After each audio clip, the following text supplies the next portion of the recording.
Asalamu alaikum, kama ilivyo ada, ni mimi ndugu yenu Mshika Kitonge, nimekileta kitonge. Najua wengi mnajiuliza siku 2-3 hatukuweza kufanya interview, lakini ni matatizo tu ya kibinadamu. Nasi ni binadamu jamani. Homa, maradhi yalikuwa yanatuandama na familia pia zina changamoto kidogo. Kwa hiyo mnaona siku 2-3 hatukuweza kufanya kipindi. Leo nimemletea mzee Said Kitonge. Najua mengi yamejiri kuhusiana na habari za kimichezo, wachezaji, issue za kina Damaro, ushindi wa Simba, ushindi wa Yanga siku ya jana, pamoja na gemu nyingine leo inafanyika pale Azam Complex, mnyama Simba dhidi ya Azam Complex. Mbungi la maana kweli kweli. Nani atatoka na ushindi wa goli 3? Nani atatoka na ushindi wa pointi 3? Mimi na wewe atufahamu, tusubiri mchezo utakapofanyika pale viwanja vya Azam Complex. Leo mzee wangu nimemletea kitonge. Kwanza niambia before ya yote, nataka nidili na issue ya Damaro. Hii ndo ya kwanza, kwa sababu hatukuweza kuifanya, tutapita nacho. Kwanza kwa tunashukuru kwanza mdau wetu Mr. Twaili pale Lindi mjini. Huyu bwana mdau wa maana sana. Tunatoa shukrani za pongezi kaka. Asante sana kwa kutushika mkono na kuendelea kutupambania na kutupa support na kutufuatilia. Endelea kutufuatilia. Sio yeye tu, pia kuna brother wetu pia yuko outside na TZ. Huyu bwana anaitwa Haji Somo. Naye shukrani za pekee. Bwana Pascali, shukrani za pekee wote kutoka USA America. Pia kwa dada zetu akina Sophie na wengine wote mnaendelea kutufuatilia Chapesa Media, tunasema shukrani na mtuendelee kutushika mkono, mtuendelee kutufuatilia na tueni komenti zenu. Tunazidi kuwapa pongezi na tunatoa shukrani za dhati. Na mzee Said ana wakwake ameniambia kuna watu kijiwe pendwa kweli kweli. Sijajua ni wapi, utamsikia mwenye. Kwanza asalamu alaykum. Wa alaykum salaam wa rahmatullahi wa barakatuh. Marhaba bwana. Wema mzee wangu. Bwana namshukuru Mungu. Kabla tujaanza kote, kwani kuna hoja uliniambia, kuna habari uliniambia bwana, kuna wadau, kuna wadau. Bwana wapi kwanza iko? Tuna tabu ndugu yangu. Yaani ile nashuka tunakanyaga ardhi ya Nyengedi. Wewe mzee wewe. Mzee gani? Sasa mimi nikajikausha pale kwanza. Wewe mzee Said. Watu bwana wanaitana bwana. Nyengedi kwanza. Nyengedi njia ya kwenda Nyengedi njia ya Masasi. Wewe utafika kule babu. Huko kwako. Huko unakula na tu babu. Huko nasikia huko kuku ojie. Kuko sio hawa makuku wa broiler. Nyemmezoea kula mabroiler kule wenzao. Kwanza ukiwaona tu asubuhi watu wamevimba. Wamenenepeana. Yaani wamevimba kama yule beki wa Simba. Nani yule? Yule beki wa Simba. Yule Sheni. Kibabage. Kibabage anapovimba Kibabage sasa wavimbi, yani ndio walivyo. Wametutu kama kuniambia nyama za kienyeji, kuku za kienyeji kule bwana, wakaniita wale mabwana. Bwana njoo bwana, si wadau wako.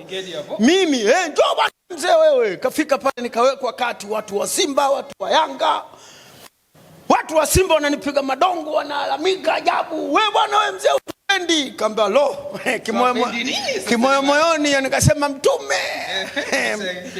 Abdumbu kimenasa, afu niko peke yangu, kile nikigeuka huku sioni polisi, nikirudi huku sioni mgama. Leo tena ndio nitataka sasa hapa, alafu hakuna nene jua huku. Wote wageni. Jamaa vipi? Nikasikiliza. Inabidi uwe mpole kwanza, ujishusha. Raha ya watu wasikiliza alafu jishushe. Ndio. Nikaanza kutoa hoja moja baada ya nyingine. Chale akasema huyu mzee bwana mumuwezi nyinyi. Nikasema Chale twende taratibu, hamniwezi vipi? Basi bwana jamaa mmoja akasema bwana mwana Simba mmoja alishawahi kukimbia. Wapi? Kaikimbia Simba kakimbilia Yanga. Nikauliza kahama kwa nini? Anasema baada ya kupigwa 2-2 na Mayele siku hiyo akachana zizi, akasema mimi sitaki tena, sikai huku. Hakuna ile Mayele iliwahamisha mashabiki wa Simba kwenda Yanga. Kama ile akina Kagere kawahamisha mashabiki wa Yanga kwenda Simba. Kuna jamaa huyo tipo anasemaje? Huyu sio mdogo wangu. Nikamwambia msikatane kwa ajili ya mpira. Wewe alipomwambia vile akachukia. Akachukia akasema huyu mimi sio mdogo wangu. Anachanaje zizi anakimbilia Yanga? Nikamwambia ndio kwenye unafuu kamwa. Ni mmoja ushabiki. Nikasema ndio alikochagua kwenye unafuu. Lakini tukumbuke kwa kwamba hata msemaji wa Simba alisema kama mnaloza karatasi msije huku. Wenye lungu mjoni. Kwa hiyo wenye lungumu tuliobakia ndo sisi. Na sisi tunapeleka maneno makali kwa uongozi wa Simba na watu wake. Ndio maana mnaona kama mimi naichukia Simba. Kambia la hasha, siichukii Simba. Bado naipenda Simba. Na hakuna mtu anayependa Simba kama mimi. Na mimi sina tu uongozi. Ningekuwa na uongozi, kamata wote weka lock up. Yani cha kwanza ndio hicho, wote kamata, weka loka. Kamata wote, washabiki, viongozi. Na wajua mimi, yani ningekuwa na point. Kwani mbona nani alipointiwa tu kamata yule weka ndani? Yani. Si yule nani, yule nani, Alikamwe. Na mkuu wa mkoa aliambiwa kamata yule weka ndani. Si ndio? Sasa ndio maneno machafu. Kwa nini mimi nilikuwa na wavizio wenye maneno ya hovyo. Wanaisaliti Simba. Mimi ningekuwa tena mpaka na mashabiki. Mbona nawajua? Mimi nawajua mmoja baada ya mwingine. Wewe salamu za pekee ziende kwa Nyengedi, jamaa zetu wale. Nyengedi. Bwana Nyengedi, tuko pamoja nanyi na tunaendelea kwa. Unajua bwana Chapesa, hawa watu wako wengi mno. Sawa. Wengine unasema wako Texas, mimi hata Texas ndio wapi? Sijui, Texas nakusikia wewe. Texas, nimetukana. Tusije tukatukana kwa Kiingereza. Nikajua Texas. Wewe unaweza ukasema kwa Kiingereza umesema vizuri, kumbe umemtukana mtu. Unashangaa pingu jioni. Inakuja. Watu wanakugongea bwana, samani. Utaona kwenye comment kama sawa. Watusamee pia. Hivi mtu akikwambia yani sijui niliwekeje kwa Kiingereza, lakini all peoples manake nini? Mimi sielewaki ujue. Kuna jamaa mmoja kaniambia all peoples, nikamwambia wewe people na wewe. Mimi huyo kaondoka. Kweli si wale Waturuki wale. Katukuta tunapiga story. You nikamwambia you nini sasa tena? Sasa mimi kabaki nimebunga. All peoples kakuchanganya. Yani all peoples. Nataka kupigia lugha zingine kwa. Sasa nikasema all peoples. Sasa wale walio sijui walielewa, mwenzangu naona wanacheka, nikajua tayari huyu Mturuki keshanitukana hapa. Nikamwambia peoples mwenyewe. Mimi huyo nikaondoka zangu. Sasa mpaka peoples unajua? Hata mimi najua wapi. Mimi sijasoma Kiingereza shekhe. Mimi bwana, sisi wakati tunasoma kipindi hicho tunasoma sisi, ukienda shule sawa, usipoenda sawa. Kipindi kile mnachunga ng'ombe. Wewe umebaki ona. Huulizwi. Ujaenda usiende. Sawa. Wewe uingie baba ana time wa kukuulizia. Nani anakuuliza? Sasa hivi usimpeleke mtoto shule uone pingu zinakuja. Utaona taasisi nakupata mpaka nyumbani. Sisi tulikuwa tunajiendea tu, unaenda kama vile. Mzee Said, tuanze na hapa. Na imani ulikuwa unahitaji sana kuweza kudadavua, japokuwa ulikuwa kipindi kile tuko mbali kidogo na matatizo ya kifamilia. Ulikuwa unanipigia simu na tukajaribu kujadili 1 2 3 hususan hili swala la Damaro. Bwana, taarifa iko hivi. Tanzania Football Federation anasemaje? Taarifa hii kwa umma. Kamati ya sheria ya hadhi za wachezaji ya shirikisho la mpira wa miguu Tanzania TFF imetupa shauri la klabu ya Simba kuhusu uhalali wa mchezaji Mohamed Damaro Kamara. Imetupa shauri la klabu ya Simba kuhusu uhalali wa mchezaji Mohamed Damaro Kamara. Simba iliwasilisha malalamiko mbele ya kamati hiyo ikipinga uhalali wa usajili wa Kamara kwa madai unaifanya Yanga kuwa na wachezaji 13 wa kigeni badala ya 12. Klabu hiyo ilidai usajili wake umekiuka kanuni ya 62(1) ya ligi kuu pamoja na kanuni za shirikisho la kimataifa la mpira wa miguu FIFA. Kamati katika uamuzi wake ilisema usajili wa Kamara hauna dosari kwa vile habanwi na kanuni zilizowasilishwa na klabu ya Simba. Uamuzi kamili wa shauri hilo utatumwa kwa mlalamikaji ambaye ni klabu ya Simba. Kwa hiyo sasa, kwa maelekezo haya, Kamara ni Mtanzania, mchezaji halali wa klabu ya Yanga na ni mzawa, ni local player, sio mchezaji wa kigeni. Mimi nilipokuwa yule mtoto niona alikuwa anaongea, watu wamekalia chuma, sijui wamefanyaje. Si huyu nani wa Yanga huyu nani Alikamwe anasema watu wamekalia chuma, si tumekaa ofisini tunaendelea na shughuli zetu, watu wanamaliza nauli. Amesemaje? Watu wanakesha barabarani, wanapigwa na mavumbi, wanaenda TFF na ushindi wamekosa. Wao wako ofisini hawajapigwa na jua, lakini ushindi umerudi kwao. Alikamwe, unajua, sikiliza nikwambie Chapesa.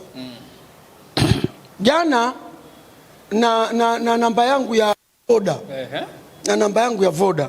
Huyu mtu nafikiri yuko Kenya. Ni mwanadada kama sikosei. Ni mpenzi wa Simba. Ndio. Nilikuta amenitumia ujumbe wa maneno. Tena mwanangu Halima alikuwepo, ndo aliufungua ule. Akaniambia baba, msikilize. Mimi simu zangu zote hazina ile nini ile pattern mnaita simu. Hazina. Kwa hiyo mimi mwanangu yote anaingia tu kwenye simu anaangalia. Yeye akiingia tu na sinaga mimi kumkataza mtoto kushika simu.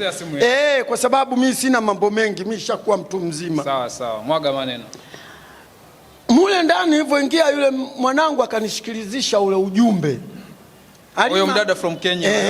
Halima ukumbuke kwa kwamba ni shabiki wa Simba. Najua, namfahamu fika kabisa. Sasa akanisikilizisha ule. Ni kama sikosei, kama sio mwanadada ni mwanaume. Kwa hiyo sauti umetofautisha, umeshindwa kutofautisha. Sasa ile sauti ilikuwa inaenda haraka pa kuisimamisha sijui ili ende vizuri. Sasa akasemaje? Akasema wewe mzee Saidi, wewe sio shabiki wa Simba. Wewe kazi yako kuisema vibaya Simba. Unaisema vibaya Simba, unawasema vibaya viongozi wa Simba. Umenielewa Alafu akasema sijui neno gani, akasema kwa kuwa wewe unajipendekeza kwa watu wa Yanga ualikwe tena kwenye iftari. Ina maana ile aliituma ndani ya mwezi wa Ramadhani nafikiri. Kwa hiyo wewe kazi yako kuisifia Yanga na kuiponda Simba na kuwaponda viongozi wa Simba. Sasa issue ndogo tu hii ya Damalo. Yeye namjibu sasa huyu mtu wa Kenya aliyenitumia ujumbe. Simjibu mtu yoyote. Kama kuna mtu atakayeingia before kwangu alafu ni wanyambue wote. Kwa sababu gani? Yaani uongozi wenye uweledi, wenye kukaa na kufocus katika timu. Huwezi kuhangaika na Damalo. Hata mmoja. Kwa kiongozi yoyote yule mwenye akili zake zilizokuwa zimetulia, hawezi kufocus na Damalo. Na ndio maana viongozi wa Yanga walikaa wakatulia. Hili swala halijaanza leo wala juzi, na nilishawahi kulisemea. Na nililisemea wapi? Wakati ule wameanza nongonongo ya maneno hata wa viongozi wa Simba ya kusema kwa kwamba kuna wachezaji watatu wanatafutiwa uraia. Kwani kuna ubaya wachezaji wa kutafutiwa uraia? Hivi kwa mfano mimi sasa hivi naondoka hapa naenda kukaa Kenya. Watu wa Kenya wakaamua kunitafutia uraia mimi. Kuna ubaya? Si wameipenda kazi yangu? Sahihi kabisa. Sasa mimi nachotaka nikwambie Chapesa. Wale viongozi wa Simba na wale wote waliokuwa wanafuatilia issue ya Damalo. This is the pause. This is the pause. Kwa sababu swala hili halijafanywa na Yanga. Kupewa uraia Damalo. Sasa Yanga anatoa uraia? Sio yeye. Na anayethibitisha uraia wa mtu ni nani? Wizara ya Uhamiaji. Ni serikali. Sema wizara, umeitaja serikali. Sahihi kabisa. Sasa nyinyi inakuwaje mnapiga kelele, mnaacha kuweka makili kwenye timu? Sasa kama leo baada ya kufanya fitina timu ya uwanja uhamishiwe tucheze uwanja mkubwa, tunaenda machinjioni. Tukitoka tuna bahati yetu. Unaitika? Mimi nimetoka jikoni babu. Tukitoka tuna bahati yetu. Naona siongei chochote mimi. Tukitoka tuna bahati. Leo hii nakwambia tukitoka kwa wale watu wale tuna bahati, na wanatafuta sifa, na sifa yao ni kuifunga Simba. Kwa sababu Simba inajulikana Afrika kwa ina mpira wa aina gani. Na yule mzee ndio anapopandia pale sasa. Kaweza kaza na kufunga mdomo. Aya. Tajuana wenyewe. Na yule sasa. Kwa hiyo hii issue ya Damalo, hawa viongozi na wale wote waliokuwa wanaifuatilia issue ya Damalo, kuna kitu wanakificha ndani ya klabu ya Simba. Ili kusudi kile kitu watu wa Simba au sisi washabiki wa Simba tusikiongelee. Yaani wanakificha, wanatupumbaza ili kusudi kile kitu wakifiche. Kile cha tarehe 27. Unajua mwenyewe. Na ndio maana wameenda kuibua issue ya Damalo, kwa sababu issue ya Damalo haina miguu wala kichwa. Kwa hiyo hapo mmezungukwa. Sisi tunazungukwa, tunadanganywa. Kuna roundabout imetengenezwa leo. Wewe bwana wewe, Waswahili sio watu. Na ninakwambia siku zote ukimpa mwanasiasa timu inaenda kisiasa. Sasa hii si siasa. Yanga kakugonga, kageukia upande wa pili, sio kafanikiwa, na wewe subiri. Tafuta timing. Na ndio maana na ndio maana wazee wa zamani walikuwa wanafanya vile. Sasa haya shauri limetupwa. Nimemsikia mtu mmoja anasema kwa sababu shauri letu limetupwa, tunaona sheria mahiri, tutalitengeneza twende kasi. Hata uende wapi? Kwanza umesikia kauli ya Ragi alivyoambia. Sasa si ndio nakwambia, mtu mmoja tu Tanzania hii ndio mwenye kujua sheria za mpira. Walikuwa wawili, huyu mzee mmoja simuone, Saidi El Mamri. Alikuwa mwenyekiti wa baraza la michezo BMT. Sasa hivi simsikii tena yule mzee, sijui yuko hai shafariki, sijui. Umeelewa? Sasa hivi amebakia mmoja, na mtu Laga ukimwambia, akikwambia wewe huwezi kufanikiwa katika football, kaa chini utulie, pangusa matako, piga makofi. Laga akikwambia, yule anajua sheria mpaka mama. Sheria mama ya FIFA anaijua. Sheria mama wewe unaijua? Hapana. Na sasa nakawaambia, lakini si kwa sababu kenda kasi mnapoteza pesa. Kwa sababu sasa si wanasema wana hela, acha ziende zikaliwe. Lakini nakwambia hakuna. Unajua yani bwana, yani vitu vingine vinasikitisha. Yani sasa hivi Simba imegeuka, imekuwa ya kuomba pointi mezani. Kwa hiyo mlikuwa mnataka lengo aponywe pointi Yanga ili kusudi si tusogee pale juu. Kwa hiyo kwenye pichi yuko vipi sasa? Kwenye pichi wapi? Sumeyaona jana. Wewe acha. Mimi nikwambia haya uchovu. Yamechoka. Sasa mzee Saidi, kwanza kwa nini wasijaribu kwanza kuangalia au wangelifuatilia hili jambo kabla ya Yanga? Wangeanza huko Singida. Shida kuwapa viongozi wa vilabu wana siasa ndio hii. Yaani kila wakati wao wanazowaza ni kesi tu. Watu wangapi wamewekwa lock up? Sio kesi hizo. Mashabiki wa Simba wangapi wamewekwa? Mashabiki wangapi wamefukuzwa? Mashabiki wangapi wamefanywa hivi? Si kesi, wanachowaza ni kesi tu. Sasa hili mimi nimemjibu mtu wa Kenya. Je, huu uongozi wao unauona wa maana? Kesho na kesho kutwa mkiingia uwanjani mnafungwa. Alafu mnasema uongozi tunausema vibaya uongozi. Na yule mlikuwa mnamhitaji kusema sio raia anacheza. Na anacheza na jana sikacheza. Na ndio kasababisha sikaingia kipindi cha pili. Limeenda kuzima pale na kati pale. Limeenda kuzima kati. Wenzenu wanamchezesha tu. Nyie mnaacha kufanya mambo yenu, lakini hii yote nakwambia sisi wanasimbwa tunazibwa, wanasimba tunazibwa. Hivi vitu wanavyovifanya, lakini Mungu yupo atakuja kulipa hapa duniani. Kwa nini? Mimi nakwambia ukweli, mimi naongea kwa uchungu sana. Iko siku, na nilikwambia iko siku watakuja kuvurugana. Alafu nikwambie kuna kitu kinakuja kikubwa sana pale Simba. Mimi sisemi chochote. Hamza Saidi. Ndani ya klabu ya Simba. Wewe tulia. Mzimu unazunguka? Sio ndio tunaona mbali, nyesi mnaona hapa. Nang'ang'ania Damalo wa nini? Macho anaangalia. Yaani mwenzio akikuwahi, we nyamaza. Simba na Yanga zinajuana. Sawa. Inawezekana kweli wao wana sababu yao ya mashiko wamepaona penye kushika. Lakini tayari mmeshachelewa. Serikali imeshathibitisha kwa kwamba huyu ni mchezaji halali wa Yanga au huyu ni Mtanzania halali. Kuna mtu mmoja anasema ngojeni muone kama ataitwa kwenye timu ya taifa. Kwani lazima? Kuna wengi waitwe. Kuna wachezaji wangapi wazuri hawaitwi? Kwani lazima yeye aitwe Damalo kwenye timu ya taifa? Hatuhitaji achezee kwenye timu ya taifa. Lakini raia wa Tanzania huko anakocheza ndio huko. Mnakaa mnadanganywa tu, ndio shida ya kuwapa. Yaani mimi nakwambia tabu. Wewe unataka urudi kule hatumtaki. Au unataka aende wapi sasa? Nani hatumtaki? Hatumtaki, nataka irudi kule. Na Mangungu. Na nimuone mtu anayesema simtaki Mangungu. Sio anasema miaka 5 tena. Bado 5. Sio ameshasema miaka 5. 230. Na atakayesema Mangungu hatumtaki mimi na yeye. Na mshona hadharani waende vizuri mahakamani au waende polisi. Tuje kwa Simba Sports Club zidi ya Coast Union Agosti Wakaya. Mechi nimeiangalia mwanzo mwisho. Mpaka dakika ya 90 zote za mchezo. Unazungumzaje? Simba kipindi cha pili anaondoka na ushindi wa goli 2. Subutu. Kipindi cha pili alishinda. Kipindi cha kwanza goli 2. Kipindi cha pili 45 goli 2. Kipindi cha pili 0 hajatoka na goli hata moja. Alafu kilichotokea? Wewe acha wewe. Subiri leo si anacheza Simba. Ile kumpush. Ile leo si anacheza Simba. Ile ya kumpush achana nayo. Leo Simba si anacheza. Anaupiga leo basi yamekwisha. Yamekwisha. Mimi sinaichukia Simba. Sawa. Msinizungumze nini? Unakutana na mtu mwenye watu. Wewe una watu. Kisema wewe mzee Saidi haitaki Simba, tusubiri. Wameshindwa kufanya fitina tutoke kule tuje kwenye uwanja mkubwa wa taifa. Unaenda kule. Kule lini Simba alimfunga? Tulikuwa na Simba ya Medi Kagere ile. Tulikuwa tunatoka kwa papatu kweli. Leo Simba hii.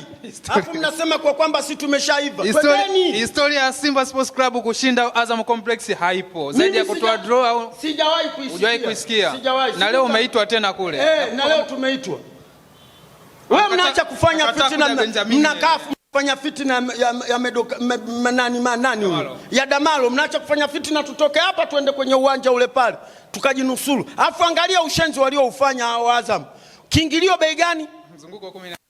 Mzunguko 15, msijae nyinyi wengi huko. Msemaji analalamika. Analalamika nini? Naye ndio anasema wana hela Simba. Analalamika bwana, mbona Azam wamewapandishia dau mapema hela nyingi hivi 15. Nyinyi si mko wengi. Sasa kuna kauli alikuwa anaiongeaga. Nyinyi sio watu wa bure. Sasa 15 msemaji analalamika. Ndio nasema hivi, na wale wamefanya vile, msiende kujazana. Msiende kujazana mule. Mkawasumbua. Kaharibu viti vyao. Si mna sifa ya kung'oa viti nyinyi. Unafanya mchezo nini? Wewe alafu unasema una viongozi. Yaani wameshindwa kufanya fitina. Bwana, ukati tuko na wale viongozi waliopita, ilikuwa ikienda kule, sisi tunaenda kufanya papa. Tunaikumbuka mechi moja tu waliwahi kutangulia wao. Umenielewa sijui? Tulitoa draw, Medi Kagere kafunga kwa kichwa. Hiyo mechi ndio iko kichwani mwangu, lakini kwa kumfunga yule labda iwe timu mbovu, sina kumbukumbu. Kama watakuwa na kumbukumbu, washabiki wenzangu watanikumbusha. Nakumbuka walishawahi kushinda Simba. Kama kuna mechi kushinda ile. Lakini sio Simba hii. Sasa Simba ya kina Kagere ndio hii. Hapana. Ile ilikuwa imeenea kila idara babu, unayetoa kiberiti unayeingiza gesi. Lakini hapo tayari. Tayari nini? Kutoa gweye, unaweka mpanzo. Sawa, yameisha. Kwani mimi nimesemaje? Chumba kinakubali. Yaani nakwambia tukitoka na ushindi leo Azam pale sie mabingwa.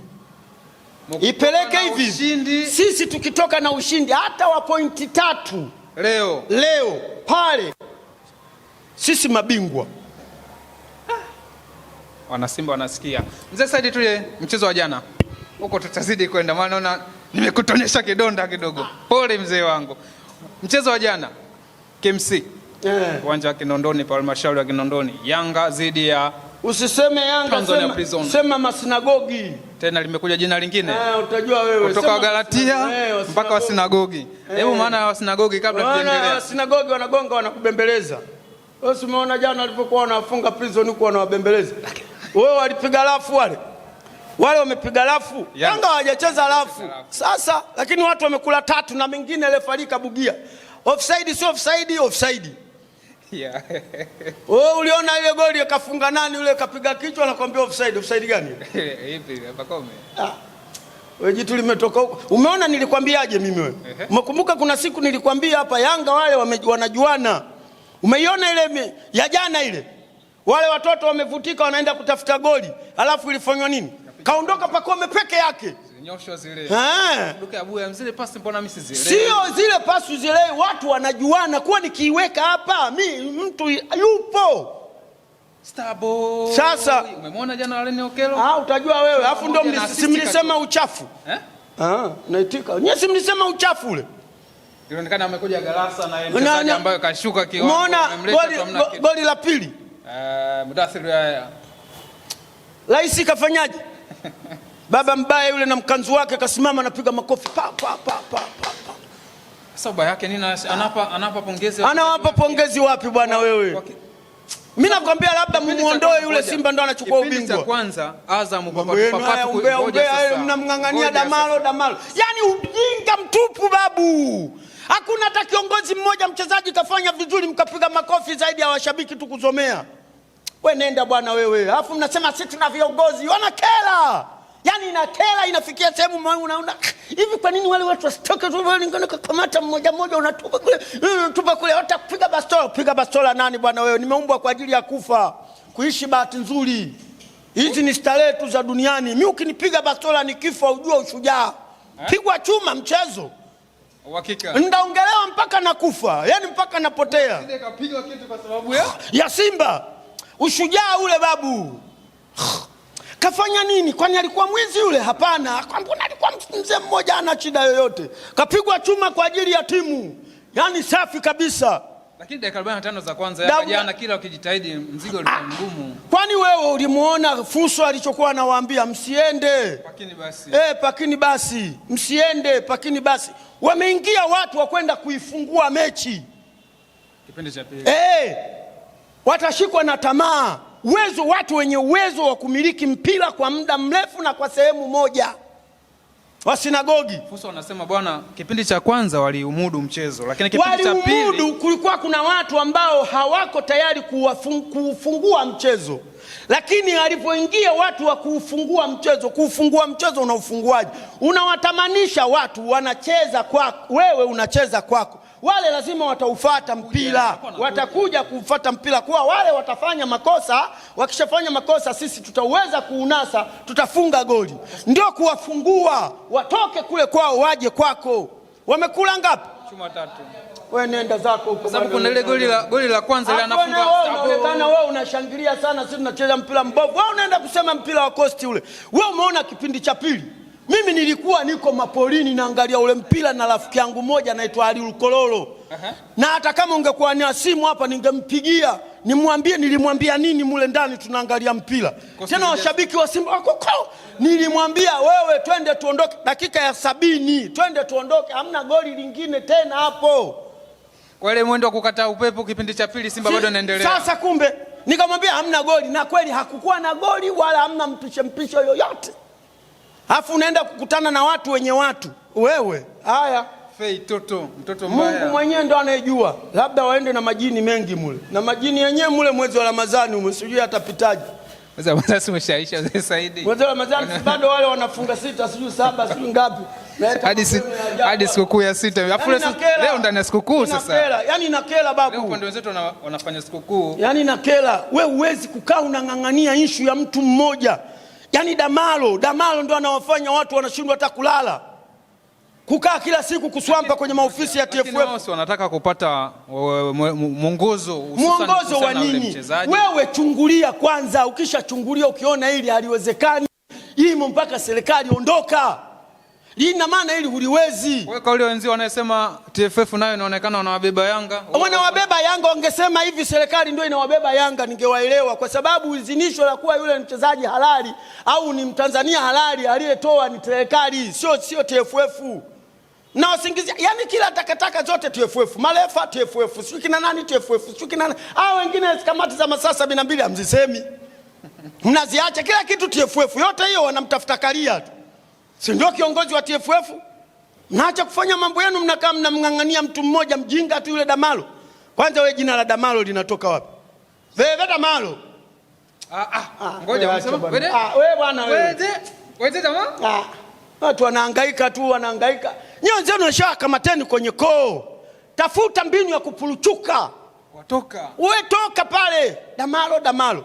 Hasa sasa hivi msemaji wa Simba Ahmed Ally na tabia yake ya kuwasema wachezaji vibaya aache. Yule ni kiongozi. Kuna kauli kamzungumzia huyo Damalo. Sasa mchezaji gani Garasa? Mchezaji gani hajaitwa timu? Sasa maneno gani yale? Afu watu wa Simba wanashangilia. Uone kama ni uchonganishi. Ndio yale tunarudi nyuma kwa mheshimiwa. Ndio aliyeleta haya mambo yote ya kuchonganisha watu mpaka kuanza kuchukiana hapa katikati. Si nani Manala.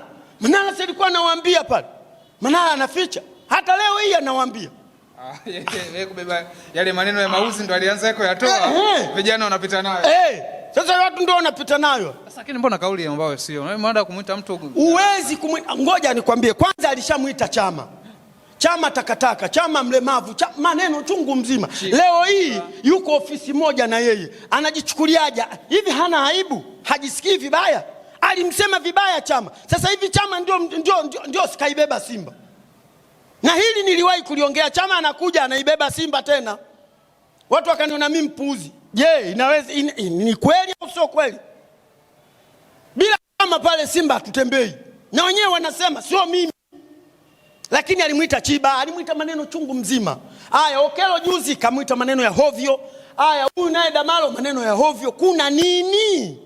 Yaani mnatakiwa mjiulize kuna nini? Kwa nini maneno haya yanatoka? Kwa nini usiwe mstaarabu kaongea vitu vya maana vya kuconsolidate kwenye timu? Lakini unaenda kuwaita watu majina ya ajabu. Kuna nini hapa? Na ukisema msemaji wenu huyo kasema. Akisema Alikamwe katukana. Akisema Alikamwe katukana. Na anaona ila Ahmed Ally akasema mafuta. Wewe huwezi kuwakashifu watu. Na kwa nini wakashifu? Waite takataka. Waite magalasa wenzio wanafanya kazi yao. Damalo mpira ndo kazi yake. Nyie mmeshindwa, mmefeli. Yaani nyie wote wale walikuwa wanatakiwa watoke pale wote. Wachezaji wote sio wachezaji, viongozi wale si ndio wanaosajili wachezaji. Wote wale wote wangeondoka pale. Mmefeli. Sasa okay sawa. Mmesema mmejipata. Mnamngangania Damalo wa nini? Wanataka wajue tu uraia wake. Uraia wa nini? Wewe ngoja. Passport. Simba na uhalali wa kutaka kujua huyu ni Mtanzania, huyu sio Mtanzania. Kupitia wachezaji kupitia wachezaji gani? Hao wachezaji si wao wote wa Tanzania. Yaani vitu vingine vinakaa unaumiza vichwa vya. Au kuna vitu cha pesa wanavificha chini ya uvungu ili kusudi wana Simba wasiviongelee. Tumalizie na hili. Tarehe 27 mraidiwa mnapewa kadi.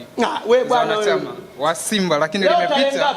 Mkaanza tena kuleta hoja ya kusema likatoka taarifa kuwa mnaanza kusajili kwanza mabranch ya Simba kabla ya huo uongozi mpaka utatoka, sijui mwaka gani, hakuna chochote kitakachofanyika.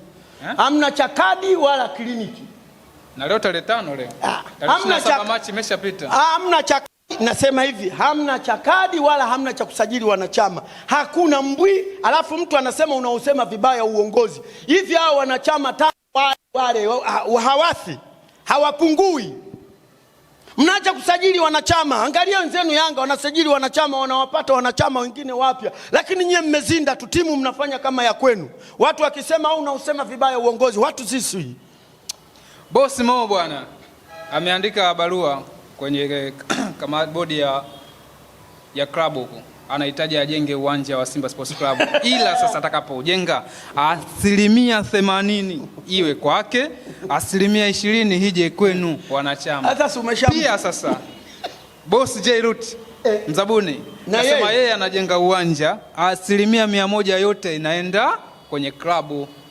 Nani apewe hapo tenda kujenga uwanja? Yaani ingekuwa kama ni mimi nimo mule, hakuna hata mmoja wa kumpa pale. Hakuna hata mmoja, wote matapeli wale. Hakuna hata mmoja, wallahi nakwapia. Hakuna hata mmoja anayejenga uwanja. Huyu 80% umtaji na wewe 80% ulikuwepo tangu asubuhi. Umepanga hata tofali pale. Bunju tayari. Wewe nenda zako. Bunju kuna nini sasa? Juu Bunju ya fence ya nani ya waya. Ndio uje useme 80%. Wote matapeli wale. Hakuna hata mmoja pale. Kama limeshindikana basi leo utapanga tofali pale bwana, wewe nenda zako huko na wewe. Basi mpaka leo liko wapi? Tunawaleteni hizi la liko wapi? Linatoka wapi? Wewe ndio maneno yako hayo uliniambia linakujja kwenye maji, liko wapi? Linaota kutu sasa. Wewe nani bwana? Kidogo ndio maana umeona mzigo hujatima bwana. Wewe bwana wewe bwana wewe kutoka South Africa lazima upitie Uarabuni. Wanapitia wanapita. Ukitoka South Africa unapitia Msumbiji unakuja hapa. Sasa utakujaje kwa nini? Unashusha hata hapo Mtwara tuna bandari. Unashusha bandari linakuja moja kwa moja Dar es Salaam hapa. Na barabara zote zimeshafunguka. CCM wamefungua barabara zote. Lakini unaona picha aliyopiga yuko na Wachina pale anatoa ramani. China wapi? Kama China wamejazana kibao Kariakoo pale. Twende tukapige chini. Mimi na wewe tuchukue hizi carpet hizi hapa tukapige picha. Wewe select sijui nani. Chukua ule uwanja pale. Si yale majani hapa. Tunawaita Wachina tunakaa hapa. Bwana Mzee Said naye anasema nataka kujenga uwanja wa Simba. Anatoa 40% za wanachama. Alafu za mwekezaji mimi mwenyewe nakula 60. Acha uongo huo. Mimi nimeshakwambia Simba imekamatwa na matapeli na kutoka kwake pale kazi. Yaani muone yeye sasa katoka acha kuisaidia Simba. Wewe Mzabuni aenda katafutwe na GB 16 sijui. Wewe nenda zako huko bwana na wewe. Wewe GB yule aenda kamtafute Mzabuni wewe. Sasa kamtafuta Mzabuni gani? Wewe nenda zako. Sisi tunawajua, mimi nimemtaja kwa sababu namuweza, ndio maana nimemtaja. Umemtaja GB. Sasa yeye anawezaje kumtafuta Mzabuni? Wewe nenda bwana. Yuko pale kama na mwenyewe bwana, uzuri wenyewe Mzalamu hafichi. Unajua Mzalamu kakaa kama mgogo. Mgogo anakuambia uwazi tu ukweli. Na Mzalamu anakuweka wazi. Kwani kashasemaje GB? Yeye analala kitanda cha chini jamaa. Wewe nenda bwana wewe. Nenda anamlazimisha naye apasue. Kachoka kukanda mandazi. Toka hapa bwana wewe. Wote matapeli wale. Alafu unakuja kusema vitu gani wewe bwana? Saidi bwana. Wewe unaruka na kwa GB naye yuko nyuma au yuko nyuma? Kasema mwenyewe, sio maneno yangu, kasema jamaa analala bedi la juu, tena ameongea bedi la juu. Yeye analala bedi la chini. Alafu ndio mwenzie akapata hela. Yesu alichelewa wapi? Ila sasa hivi inabidi umtukuze, ana jina kubwa ya JB. Ni mtukuze nani? Mwenyekiti yule wa influencer. Aende zake huko. Yeye mbona mimi anitukuzi? Yes, ana cheo kashakabidhiwa. Ana cheo gani? Na mimi nina cheo. Na ukitaka kusajiliwa nani kwa influencer unakutana na? Mimi wala hata siendi kwenye. Yaani wewe lazima uone JB kwanza. Mimi nisimamiwe na JB, si bora nijinyonge nife. Mimi JB ndiye akanisimamia, si kila siku atakuwa ananisimanga yule. Neno la mwisho mzee Said, tufunge kipindi kwa sana. Mimi neno la mwisho, hamna chochote, utapeli mtupu pale. Hakuna anayejenga uwanja shekhe. Wewe ulikuwepo tangu asubuhi. Miaka nenda rudi. Upo pale pale. Miaka nenda rudi. Siku moja msemaji wa Yanga yule alikuwa zamani, anasema sisi tunaenda tunabadilisha hata hawa manini hawa. Tulikuwa na Gulamali, wakaja huyu nani, walikuwa na Gulamali, wakaja huyu aliofia Marekani, umeona bwana. Haya sasa hivi wana JSM. Sisi yani wanaachiana, na ndio maana watu wa Yanga wanatuambia timu imekuwa ya ukoo ile. Kila siku tunatapeliwa tu. Timu imekuwa ukoo ya Simba. Sasa kumbe wewe uioni? Sasa katoka Azim Deuji, kaja Kasim Deuji. Amekuja Mo Deuji. Sasa nako kwa wanawake kachukua dada Fatuma Kasim Deuji. Sasa timu ya ukoo hiyo. Ukitoka wewe na mimi ngoja mwanangu nimsomeshe alafu tuje tuichukue Simba. Hata si wale wanalisema. Sasa ukiwa una hela Deuji pale, ukienda tu wewe ukisema tu ngania na wewe. Si una hela? Naanza pale na mimi. Koni zile za nanunua au jezi. Naleta. Wasi mkataba utaisha. Mpaka mwishe akifikia. Jeruti naye kaishaondoka. Hata dili kama Mo. Subutu hamna kitu pale bwana wewe. Kama Sandarendi alivyokaa miaka yote. Yaani akaunga. Tunajenga uwanja. 80%. Bwana watu wa Simba wepesi kwa kulizika sisi. Wewe ingekuwa Yanga. Sasa hizo ushamwendea na. Ngoja kwanza, hizo zote zinazoongeleka kwa vile wanaona JSM tayari naye anaanza process za ujenzi. Babu yale yanajenga. Yale hata tofali yatapanga. Lakini mpaka leo bado. Kwa nini nasikia nani amerudi juzi tukatoka China? Nani? Si ndio naye huyu aliposikia kiongozi wa Yanga kaenda China, naye kaenda China kwenda kupiga picha na Wachina. Nataka nilete watu wajenge uwanja. Wewe kujenga uwanja sio mchezo. Mwanzo panga matofali kule. Yule anaweza kawaita wakaenda pale Jangwani wakapanga matofali. Kwa hiyo ni alienda China? Alienda kutafuta wazabuni huko ajenga. Kwa hiyo alienda kule na huyu mwamba akasema, kaona na mimi ngoja niende China nikapige picha na wa China kule ionekane na kuja kutengeneza uwanja. Wewe tangu asubuhi mlikuwa wapi? Sisi tungejenga uwanja kabla ya Yanga hawajaanza. Tena tulikuwa tuna opportunity kubwa kabisa kujenga ule uwanja. Wao huko wapi Bunju sijui. Alafu na ukisema wewe unaosema vibaya viongozi. Wao wana wewe achana na hiyo habari bwana wewe. Saidi, mimi sina la ziada. Wewe utajua mwenyewe na mimi sina hata la kuongea. Mje mtudanganye. Hata sasa hivi wanakuambia nataka tujenge uwanja 20%. Ulikuwa wapi? Siku zote hizi. Walitoa hapa habari ya kuchangishana bwana. Tuchange bukubuku. Ya nini? Si ya kujenga uwanja wa ule kule Simba kule. Bukubuku wa Bunju kule. Walitoa. Sasa mimi nilikuwa nasubiri watangaze akaunti. Utaacha kutoa na wewe kitu nakipenda. Buku tu. Buku hata ukimpa mwanangu mshana nakwambia baba hii haitoshi. Lakini watu wakaamua kuzila. Watu sijui kama imepita hiyo. Sasa leo mnakuja mnaanza kutuletea habari. Malizie basi kodi ya leo basi. Kodi ya leo. ya Simba Azam itajulikana hapo. Bwana, huyo ndio mzee Saidi tulikuwa naye kwenye kitonge hapa tukidadavua mchezo uliofanyika na yanayojili kuhusiana na michezo.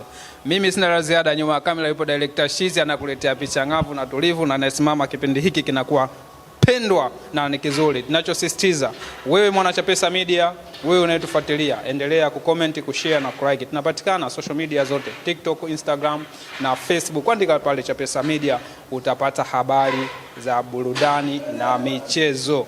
Hatuna la ziada, nyuma ya kamera ni huyo mwamba. Bye bye.